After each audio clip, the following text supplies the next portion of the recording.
Good afternoon and welcome to August OR Today webinar. Today we are joined by Kristy Warren, Director of Clinical Resources at Encompass Group. Kristy joined the Encompass team in July 2016 and her current role allows her to bring her education, experience, leadership and skills to the development and manufacturing side where her focus is on best practices, innovation, design, development, collaboration, training and education. Now, OR Today would like to thank our sponsor, Encompass Group, one of the leading manufacturers and marketers of healthcare textiles, healthcare apparel, temperature management, and therapeutic support products for the healthcare industry. Partners with healthcare facilities across the continuum of care to provide thoughtful product solutions that support safety, comfort, and quality care. So, for more information, please visit encompassgroup.com. Today's webinar, as usual, is eligible for one continuing education hour from the California Board of Registered Nurses, and you can obtain your certificate by completing the post-webinar survey, which will be emailed 1 hour after the completion of today's webinar. You must complete the survey to receive your CE certificate, and you'll be able to download the certificate directly from your computer once the survey is submitted. If you have any questions, you can reach me at webinar@mdpublishing.com. Now, just a quick reminder that OR Today is pleased to support the Southeast Council's of Perioperative Nurses Conference, which will take place November the 14th and 15th at the Hilton Beachfront Resort, Hilton Head Island in South Carolina. So please join perioperative professionals for CE accredited education, exhibits with leading vendors, and great networking events. So for more information and registration details, please visit southeastperiop.com. Okay, let's kick off today's webinar by giving away one of our OR Today lunch call bags to the attendee that can tell me the answer to the following trivia question. August is National Eye Exam Month. What is the most common eye colour? Answer now using the question mark icon on your webinar screen, and I'll reveal the winner and the answer at the end of the webinar. We'll be having a live Q&A at the end of today's presentation, so please submit your questions anytime using the questions feature on your webinar screen. As I mentioned earlier, our presenter today is Kristy Warren. So Kristy, you can begin whenever you're ready. Thank you, Linda. Welcome everyone to the Start Warm, Stay Warm, Every Minute Counts. I truly appreciate the opportunity to present to you all today. Got a few objectives to cover. The objectives for this messaging today will be to learn more about the impact of surgical site infections, the continuing prevalence of hypothermia, understanding the role of the perioperative team in maintaining normothermia, exploring how the heat is lost from the body, and reviewing typical warming methods and how to combine warming methods to achieve optimal outcomes. So let's jump in. So as I prepared for this webinar, I have researched numerous articles that are related to patient warming. And what I realized is that over the past decade or so, the messaging hasn't really changed a whole lot. So we do have some opportunities here. In 2006, the perioperative nurses can help prevent unplanned hypothermia by enacting, supporting, and formalizing policy in their perioperative arena. And now we're experiencing, at the current time, we're still experiencing unplanned hypothermia at high levels. And up to 70% of surgical patients experience inadvertent hypothermia, generally defined as a core body temperature lower than 36 degrees Celsius. And that's from one article. We've worked diligently to minimize the risk, but yet there's still prevalence, and we are looking for things that we may be missing so we can help to combat that hypothermia. Let's start by looking at some benchmarking. When we look at benchmarking, we look at the impact of the surgical site infections as it pertains to the benchmarking. This slide represents efforts that have been made to reduce the hospital-acquired conditions across the board, but unfortunately, despite our best efforts, and surgical site infections continue to be on the rise. We have made several advances in healthcare, such as better infection control practices. We have the CHG bathing, the surgical preps, the use with our PPE. We have improved operating room ventilation with the HEPA filters, the ultra clean laminar airflows. Our sterilization methods are better. We have better barriers. We have better surgical techniques. We have changed some of our surgical approaches to less open with advancement of laparoscopic and robotics. And we also have the availability of those antimicrobial prophylaxis. But however, despite all of our advances, the surgical site infections remain a substantial cause of morbidity and prolonged hospitalization and sometimes even death. There is a burden with those surgical site infections. They're a substantial cause of morbidity, prolonged hospitalization, unplanned readmissions, and again, death.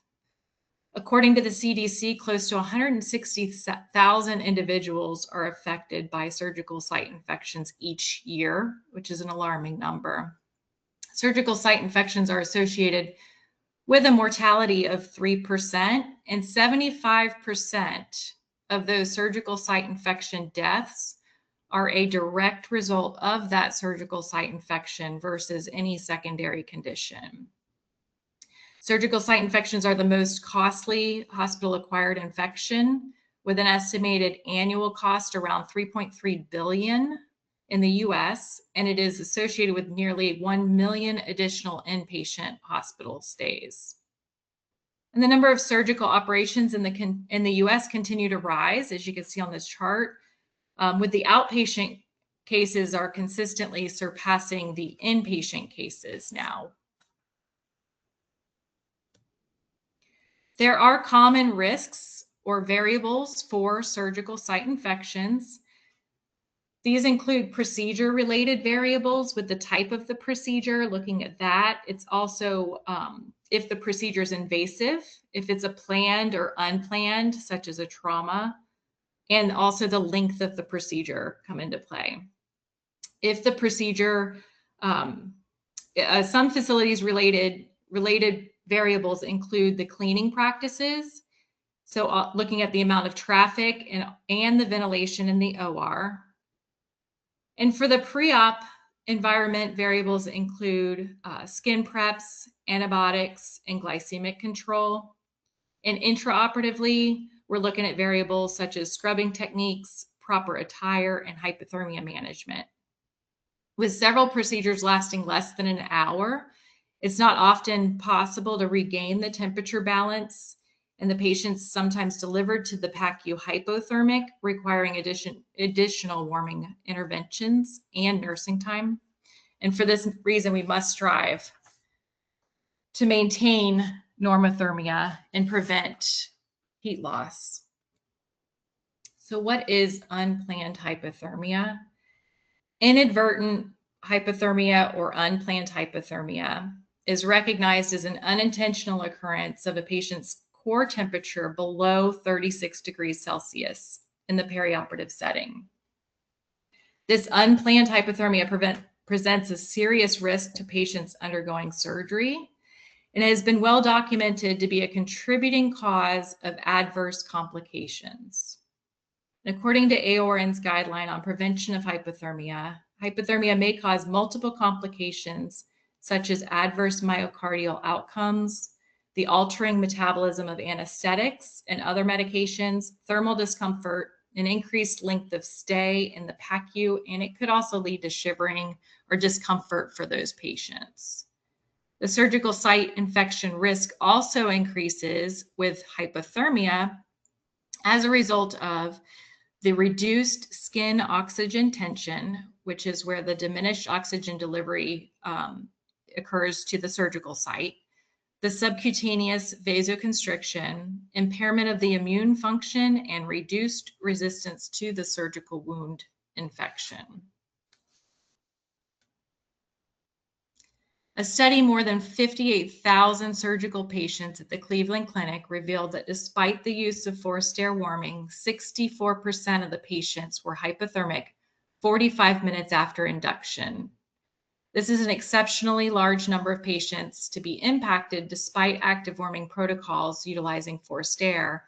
And it's a reminder that many patients remain at risk and they might need some improved strategies. In an effort to prevent or mitigate the risks of unplanned hypothermia, patient warming management has been adopted as a standard of care in most acute care settings.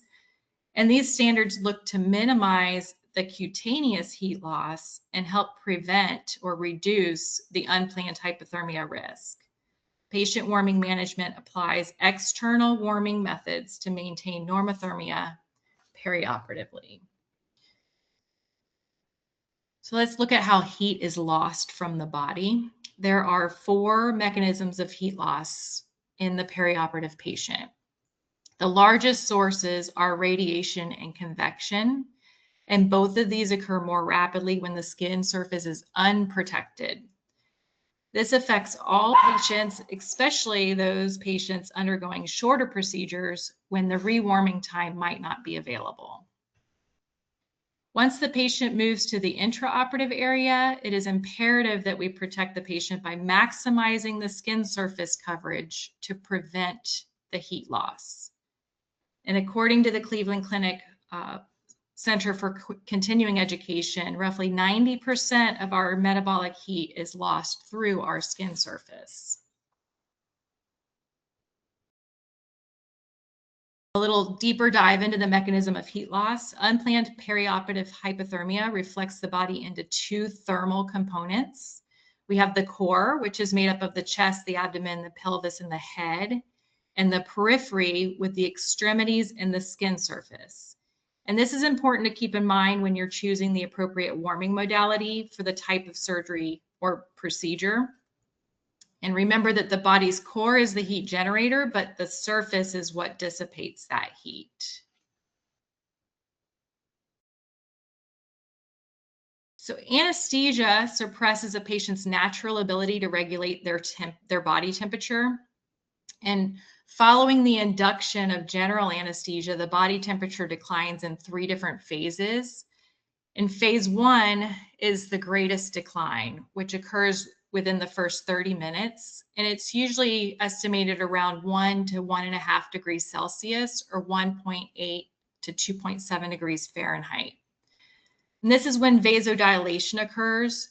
And the vasodilation allows a redistribution of body heat from the core to the periphery or the skin. So if you look before the anesthesia is administered, the core being 37 degrees Celsius and the periphery naturally being lower at 31 to 35 degrees Celsius. Once we add that anesthesia, we have the vasodilation where this core blood then floods into these cooler compartments, grabs that cool blood, comes back and circulates. And that's where we have that rapid decline, which is also known as a redistribution temperature drop, where that core blood is mixing with the cool peripheral blood, and that causes that rapid drop in temperature. In phase 2, that's about approximately an hour after anesthesia. That's when the heat lost from the body exceeds the heat production. And then phase 3, it's a plateau effect. The heat loss is matched by the heat production, and thermoregulated vasoconstriction commences to function.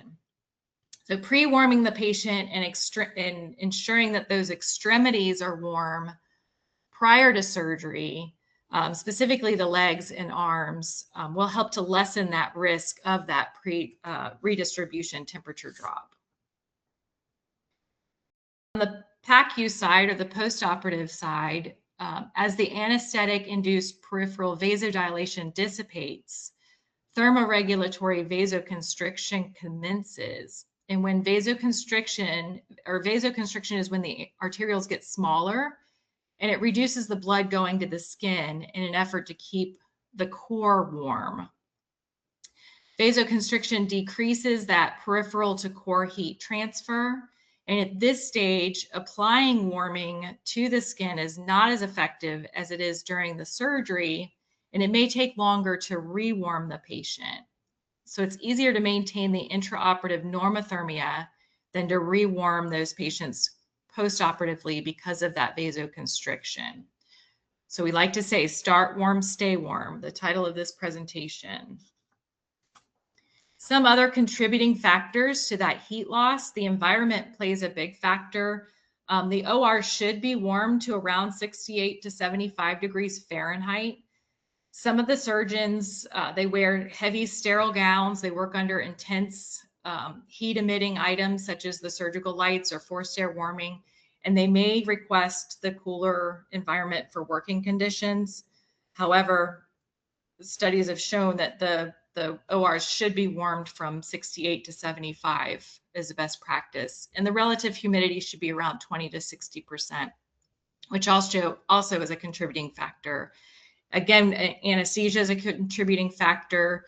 If the patient has a low BMI, if they have additional comorbidities, the age can be a factor, geriatrics, pediatrics, the fluids, if the IV fluids, irrigation fluids, blood fluids are room temperature or cool, they will be a factor in dropping the patient's body temperature. The exposure, the amount of exposure during the case will be a factor. And then also the surgical prep of the patient can be a factor, contributing factor. So we looked at evidence-based practices to help prevent hypothermia. And this evidence-based practice models gives us guidelines to help manage or take a proactive approach to the hypothermia management. And these guidelines for prevention of hypothermia include selecting a method of warming based on that planned procedure, the patient positioning, where those IV sites are, and also warming constraints.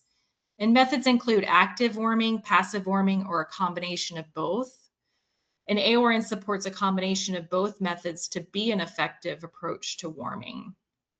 Normalizing the patient's core temperature before surgery. So again, start warm, stay warm. They must present to the OR normothermic. We cannot send a patient from pre-op already hypothermic. They have to be normothermic before or warmer before they go to the OR. Use active warming according to the manufacturer's instructions as a best practice, making sure that it's safe for the use, that there are additional risks associated, including thermal burns or injury to use due to improper use.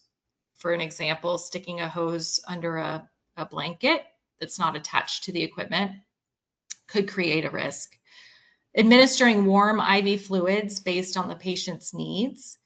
Warm the irrigation solutions, warm the surgical suite again to 68 to 75 degrees Fahrenheit, pre-warm the patients 20 to 30 minutes prior to surgery, and that's prior to going back to the OR preferably. And then perioperatively, the largest possible area of the body surface should be thermally insulated to help maintain that normothermia.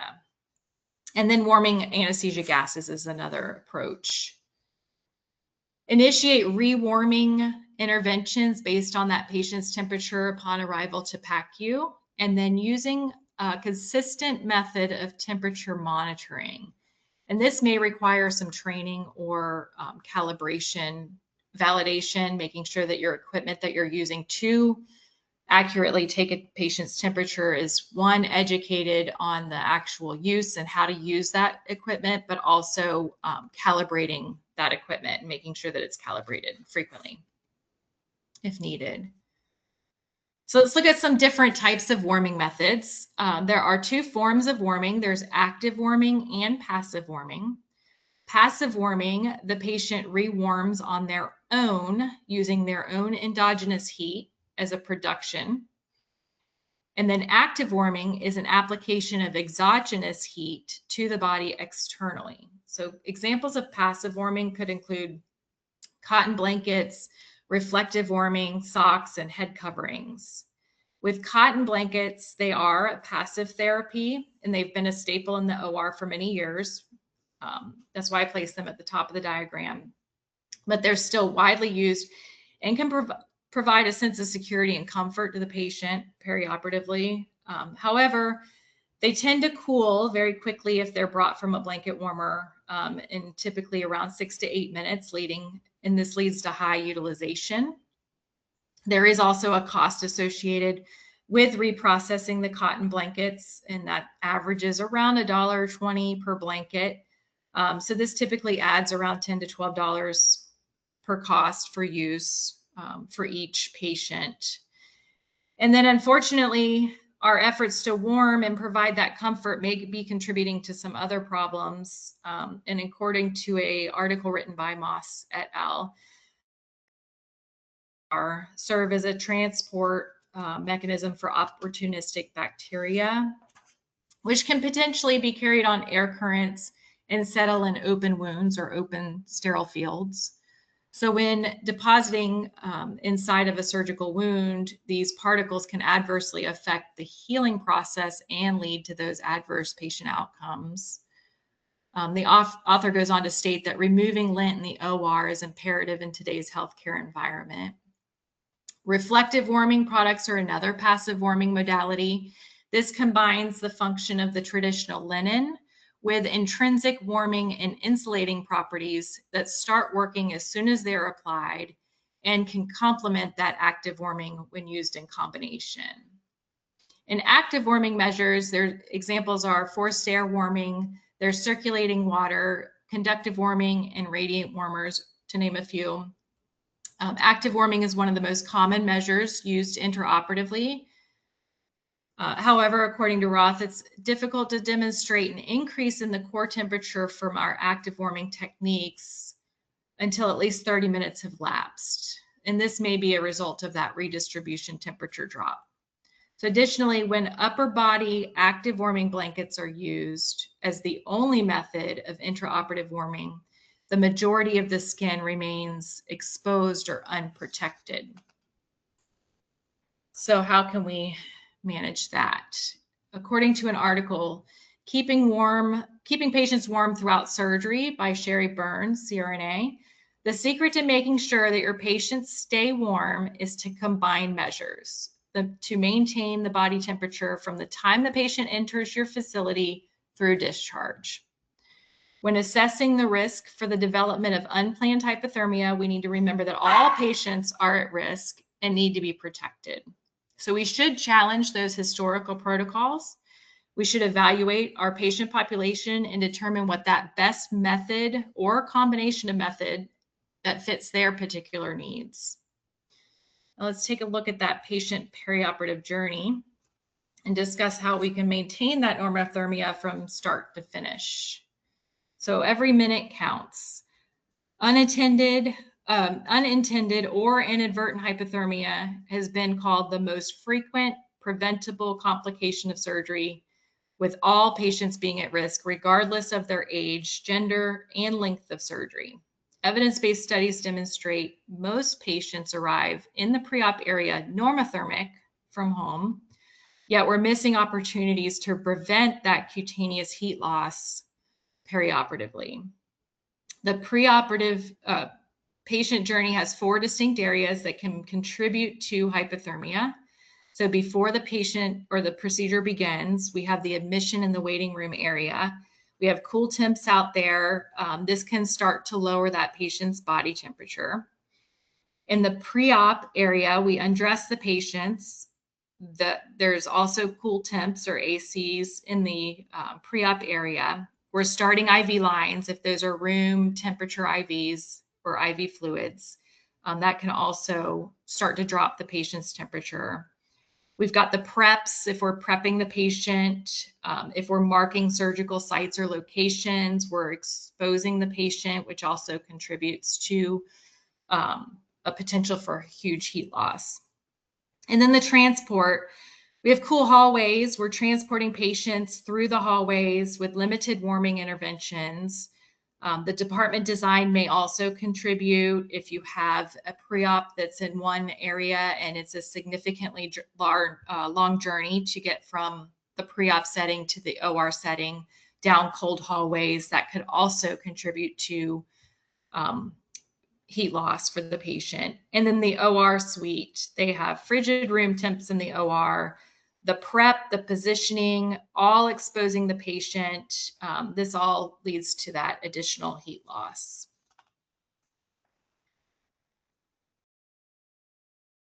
So as previously mentioned, most of our patients arrive to pre-op normothermic from home, but if we allow them to arrive to the OR cold, we're going to have to play a game of catch up. The AORN guideline for prevention of unplanned hypothermia states that the majority of the evidence establishes the benefit of preoperative patient warming.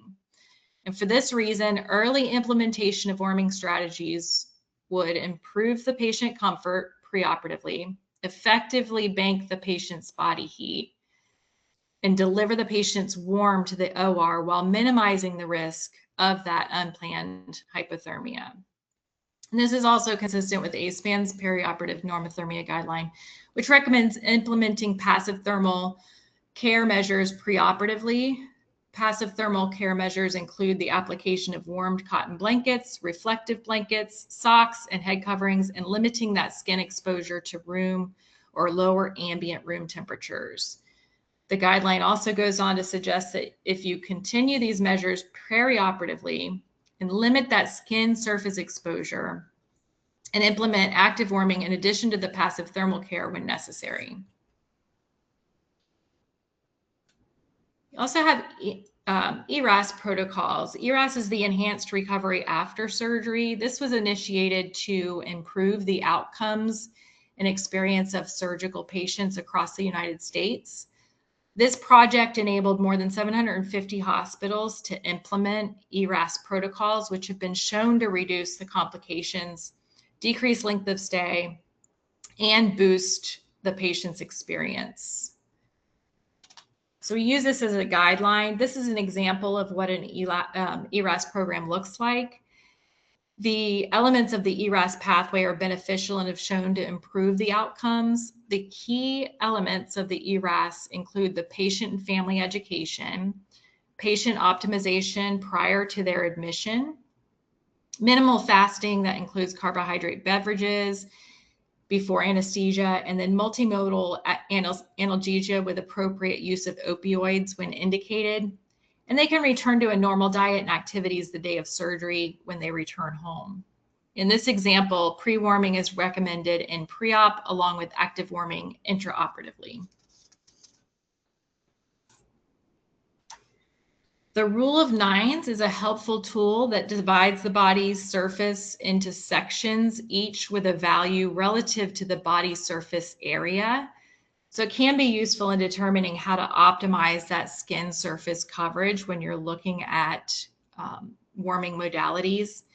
Historically, AORN guidelines for prevention of unplanned patient hypothermia identifies considerations for selecting a warming method, which include the planned procedure, the patient positioning, and warming equipment constraints that could limit the access to the surgical site. So combining measures such as passive and active warming, they can significantly improve that skin surface coverage. For example, if you had a patient that was going in for a lithotomy position procedure or a GYN, urology or robotics procedure, a typical upper body warming blanket would cover approximately 27% of the patient's body, leaving the rest of the body exposed. If you were to add a reflective warming cap along with a lower body blanket or leggings, that will cover an additional 45% of the patient's skin surface. Combining these measures will give you a coverage of 72% versus your 27%. So that's a huge difference as far as coverage and keeping that skin protected during that surgery or that operation. And that only allows the patient to have 28% exposure in that area. So cover the extremities. Remember that core blood, cold blood to the core, that redistribution temperature drop, keeping those legs warm and the extremities warm throughout the procedure will also help to keep them warm. Nurses are influencers. We can work together to assure that all phases, meaning the pre-op, the intra-op, and the PACU or post-operative areas are working together for this common goal. The room temperature, remember this starts in the waiting room. So room temperature affects the patient throughout the perioperative experience. Challenges with surgeon and staff preferences are real, yet we're seeing that surgeons and facilities across the nation are starting to take steps to warm up their ORs. So this one intervention could dramatically help to impact those outcomes. Most facilities are doing a good job with warming irrigation fluids or starting a room temperature IV contributes to that cooling. So remember, keeping your fluids warm, that could also impact perioperatively. And then cutaneous heat loss, as you know, that's been that theme in this entire presentation. This starts with the pre-op when the patient is changed into a gown. Implement warming methods immediately to start pre-warming that patient and send that patient to the OR as warm or a bit warmer than when they entered that pre-op area. So minimizing exposure to cool room temperatures by keeping them covered as long as possible. And in the OR setting, we all know that positioning and prepping are huge contributors to that cutaneous heat loss, but do your best to try to keep that patient covered as long as possible using those combination of methods, and only expose those necessary areas for a minimal period of time for your prepping or positioning of those patients. And in the PACU, maintaining normothermia or implement passive and or active measures as indicated. The goal, as indicated by this title of the program, is to start warm and stay warm with these measures. So in summary, the shift to the ambulatory surgery is going to continue to be our future. It's important to remember that all of our patients are at risk for inadvertent hypothermia. And in spite of our best efforts with the hypothermia prevention, the experts agree that it continues to be a significant issue for our patients. The ERAS program considers that patient warming to maintain perioperative normothermia to be a key component in that accelerated recovery for the patient. And maximize that coverage of the skin at all times. That's essential to minimize that cutaneous heat loss. Hypothermia is a serious issue. And once that physiological cascade has been triggered, our patients are at greater risk. So aggressive measures to rewarm these patients and playing catch up is not where we want to be. And finally, the using of the combination of the methods from start to finish is the best strategy to prevent that cutaneous heat loss and to keep our patients warm, because every minute counts. Thank you so much. Perfect. Thank you, Kristy. We've got some questions that have come in. The first one is there a big difference between cotton blankets and reflective blankets in terms of warming passively? Yes, actually, the cotton blankets, I mentioned a little bit on that. The cotton blankets are porous. They have an open weave fibers. So this allows that heat to escape. And when that heat escapes, it's typically escaping by that convective or radiant heat, which we know is our biggest component of heat loss. From a blanket warmer, a cotton blanket typically lasts around 6 minutes from the heat from the blanket warmer before it's applied to the patient.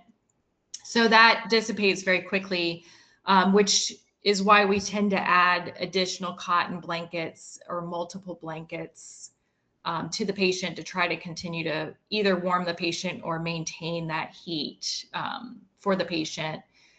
The reflective warming blankets, these blankets, the patients use their own endogenous heat to activate kind of the blanket. It reflects it back. So that heat that's being lost from convective heat loss is being reflected back to the patient, where it does not allow that heat to escape as a cotton porous blanket would. So this is reflecting that body heat back, which in essence traps the heat, and it preserves that body heat continuously without being, plugged in or turned on. So they are more effective. There are also studies that have been done that have shown that the reflective blankets can be as effective as forced air warming and maintaining normothermia. Now, it's not active warming, it's passive warming. So it won't actively warm the patient, but it has been shown to be as effective in maintaining normothermia in some recent studies that have been done.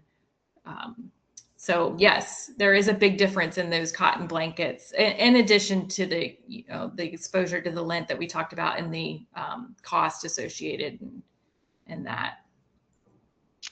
Okay, so what is the recommendation for evaluating a new patient warming product? Oh, great question. So if you're bringing or looking to bring in a new product, my recommendation would be set it up as if it's a product evaluation trial or an evidence-based practice trial, looking at the products as far as a comparison. So try to like identify kind of a mini research project. You'll look at a control. So you would take whatever your current practices are with the current product that you're wanting to evaluate an additional or a new product for. So take your current practices, an example for your patient warming. If you're currently using your cotton blankets in that example, take that data or start doing data collection with objective data as well as subjective data, so you can compare. Do a control, which would be your current practices, and then also set up your implementation. So you would implement a new process or a new practice or product, and then you can do a comparison to see the data outcomes that are consistent with your control versus your implementation. That's probably the best way to start. I mean, I can go into if you want to reach out to me, I can give you a full rundown as to how to conduct like a product evaluation trial or set up something similar. But as an overall approach, having a control data versus your new product data and doing your own comparison to see the effectiveness or the efficacy along with the objective data, but along with subjective data as well. Subjective meaning whatever the patients are saying. There, it could be how the nurses or the staff feel using the product, the ease of implementation of the product, those types of subjective details, but then the objective details having something constructive, such as patient outcomes, temperature on arrival, temperature in the PACU, temperature in the OR, validating or identifying those outcomes as objective data. Okay, I've just got a question that's going back to the blankets. Is there much of a cost difference using the reflective blanket versus the cotton blankets? And can you recommend anybody that makes them? I can recommend Encompass Group makes the reflective technology, and you're welcome to check out the website. As far as the cost, I am on the clinical side and I do not have pricing, but I'm sure they would be helpful with helping you to identify what's best at your facility or what works for your facility. Perfect. Another question, how does the expected duration of the surgery impact the choice between passive and active warming? So the duration of the surgery is kind of a tricky one. All of the factors of the case should be evaluated when you're selecting a product. So we don't really want to do a one size fits all for every patient because there are different factors. So the patients could be have a lot of comorbidities. They could be a larger exposure case, even though it's a shorter case. It could be open versus laparoscopic. It could be a large area that's exposed, those types of things. So really looking at more of the maximizing that surface coverage, maximizing the heat retention, and then the pre-warming, more so than the shorter duration of the cases, to really identify what is best for that particular patient. Not to drill it into one size fits all or everybody gets this. It may vary. Or if you have different procedures or positioning, such as lithotomy position or supine or different spine cases, different tables, things like that, where your warming constraints are limited, that's another factor that should be looked at. Okay, just another. As you know, we do have international attendees that attend our OR webinars. So I have got, looks like an international attendee asking the question. In different countries, there is a difference in electric volts. There's 120 and 220. Do you know what is recommended? I cannot answer that No. question for you. I apologize, but that's something that you may want to look up for your guidelines or your regulations for your facility. What's recommended at that facility or your specific guidelines. Great, thank you for that. Another question is, can you expand on active warming via warmed IV fluid? Is using warmed IV fluid in the pre-op and intra-op settings. Are there guidelines or standards for this? I would have to look into the guidelines and standards and get back to you as far as which ones they are. I just know that it was a recommendation that the fluids are warmed, and that's to help prevent that internal drop of the temperature. And I apologize, I don't have those standards in front of me, but there are regulations or recommendations for, I'm sorry, not regulation, recommendations for warming of fluids to help maintain the normothermia. Okay, perfect. Well, that attendee, I'm sure, will be able to reach out to you if need Yes, be. absolutely. Yeah, yeah. Absolutely. Feel free. My email's on the screen there. Okay. So please feel free to reach out if you have questions. Okay, another question that's come in. What are your thoughts on teams calling the room for the entire day or blocks of time per surgeon's requests? Calling the room, is that what you said, Linda? Calling, COOLING, calling as Oh, in cooling. coolings. Sorry, it's my accent. Sorry. I love your accent, Linda. Um, that brings us back to that best practice recommendation of that 68 to 75 degrees. That's a best practice recommendation. So I know the surgeons typically get warm. They have a lot of gear that they're wearing. There's, in some of those ortho cases, they're getting very active in the case as far as, the positioning and surgery itself. So they're generating a lot of heat on themselves.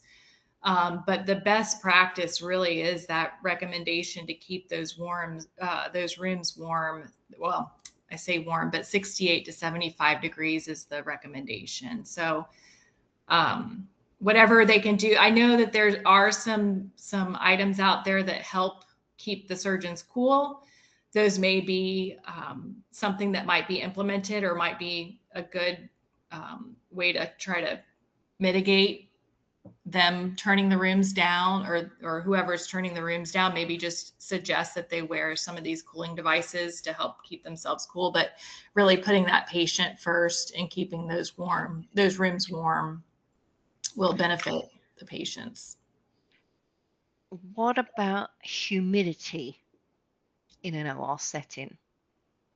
Yeah, that also has the best practice recommendation. I believe it was 20 to 60% humidity. That helps to keep that condensation down in those rooms so that you don't add any additional risk for that humidity or that condensation on the tools and equipment in those rooms with the humidity. So 20 to 60% is the relative humidity best practice. Perfect, thank you. Just as a sideline, international attendee who asked the questions from Jerusalem. Oh, hi there. So that's how far you've reached today, Kristy. Oh, wonderful. So before we wrap up today, have you got any top tips, or is there anything you quickly want to summarize? I would say my top tip is the start warm, stay warm. I can't stress it enough. We need to really protect our patients and start them off warm. And that really starts from the time they get out of their car until they come into our facility or be transferred from inpatient. We just really need to hone in on our practices and really make it a focus, because this is one area that we can easily help to prevent that heat loss. And that's really just by being cognizant and implementing strategies that can help prevent that additional heat loss. Perfect. Well, thank you so much, Kristy, for your time and for yet another informative presentation. Thank you. If you'd like more information about today's presentation and sponsor, please visit encompass.com. Now, as promised, the answer to today's trivia question is brown. So congratulations to winner Mary Garces in New Hampshire. Now, just a quick reminder, you can obtain your C certificate by completing the post-webinar survey, which will be emailed 1 hour after the completion of today's webinar. You must complete the survey to receive your certificate, and you'll be able to download the certificate directly from your computer once the survey is submitted. Again, if you have any questions, you can reach us at webinar@mdpublishing.com. Please visit ortodaywebinars.live for more details of all our upcoming webinars and, of course, complimentary registration. Now, just a quick reminder that if you've missed any of our past OR Today webinars, including any by Encompass, you are still able to view them on our website, again, ortodaywebinars.live. So thank you all for your time today, and I hope you enjoy the rest of your day.